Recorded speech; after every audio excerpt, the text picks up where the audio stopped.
All right, Jesus, whenever you're ready. Did you know that we can 3D print human organs and tissues now?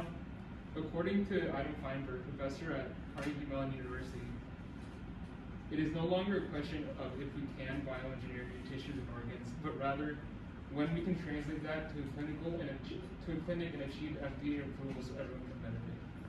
So, have you guys ever broken some like your glasses and you realize, hey, I'm gonna have to go pay $150 or something like that to buy new glasses?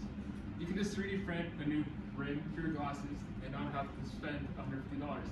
You just save yourself $150 bucks. Okay, so why am I talking about this?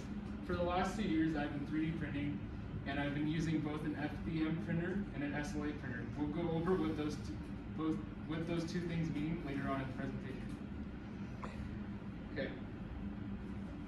So we're gonna get started by going over the history of 3D printing, types of 3D printers, and the future of 3D printing. So the history of 3D printing starts in 1981. Yes, 1981 when Dr. Hideo Kodama made the first 3D printer. He made a 3D printer by getting resin and using UV light to layer up until he made his desired shapes. Some people say that he isn't the first person to make a 3D printer, and it's actually some Italian guy in 1984. But if you guys look at the timeline, 1984 and 1981, we can really see who really made it first. Okay. In 1986, the first stereolithography SLA 3D printer was made. The stereolithography 3D printer is made by getting resin and then curing it with UV light and creating your shape from the bottom up. Later in 1988, a fused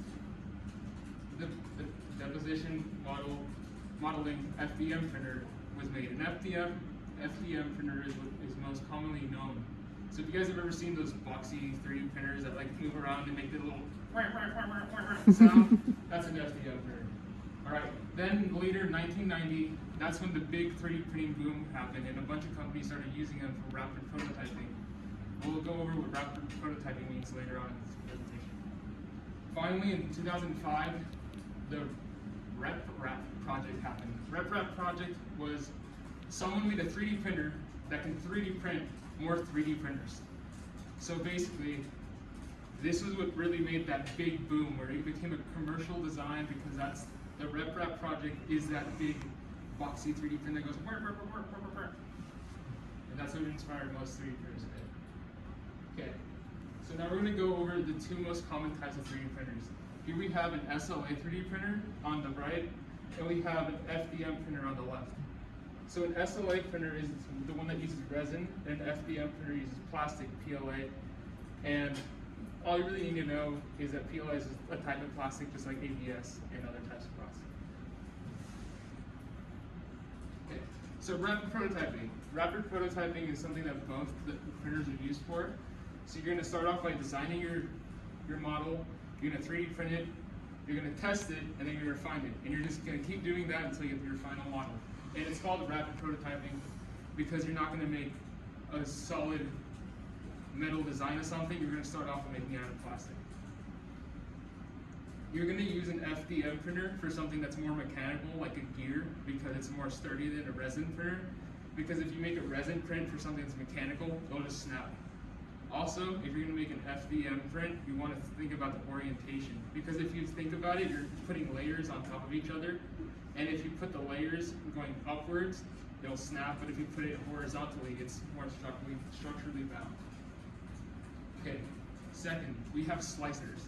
No, I'm not talking about these type of slicers. We're talking about these type. Stop. There you go. These type of slicers. All right. So you're gonna have to put your model into a slicer so that it can send code to the machine so that it'll print out the way you desire it to be. So here, this is a slicer for a resin printer, and as you can see, it has supports and it builds the model from the bottom up.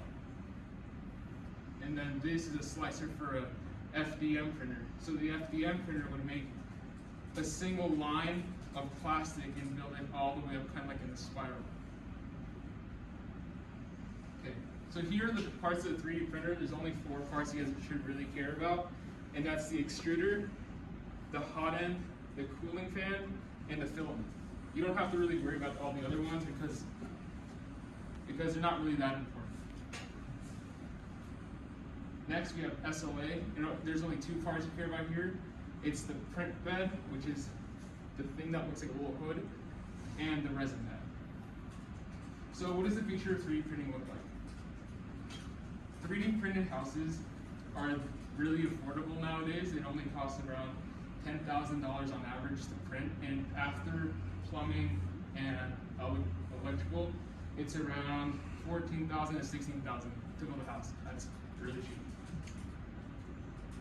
Okay, there's also less waste, and it can help reduce homelessness by making new houses. You can also 3D print organs and tissues, and like I said before, it's probably not going to get FDA approved until 2042. So if you guys ever get sick in 2042 and need a new organ, just print it up. And thank you.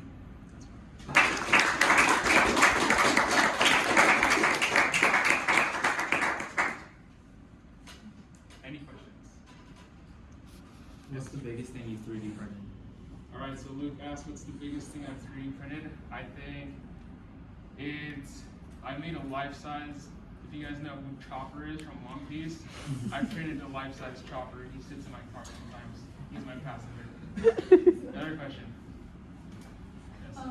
Some people think that like the empty buildings in San Francisco should be used for like homelessness, like to fix homeless problems. Do you think that like in the next, like you said 2042 for the organs, do you think that it'll be like more likely for people to live in 3D houses for like homeless people? Like, do you think that that might happen? I do think so, because it's just so cost effective, and there's already a lot of homeless shelters being made. Like, if you look at Oakland and Berkeley, you know how they take away people's parking and stuff. They have to relocate people somewhere. So I think if they did 3D print buildings, it'd be really cost efficient because they can make they're called mini houses, I think, and those would be easily made. Because you could 3D print a house in under 24 hours. Yeah. Comments, please? I really like that you mentioned how you could make rims for glasses instead of buying them for $150, and you can just 3D print them. I like that. I like your visual aids. They're really easy to follow. I'm a visual learner, so I can really understand the difference between like different printers and the different materials.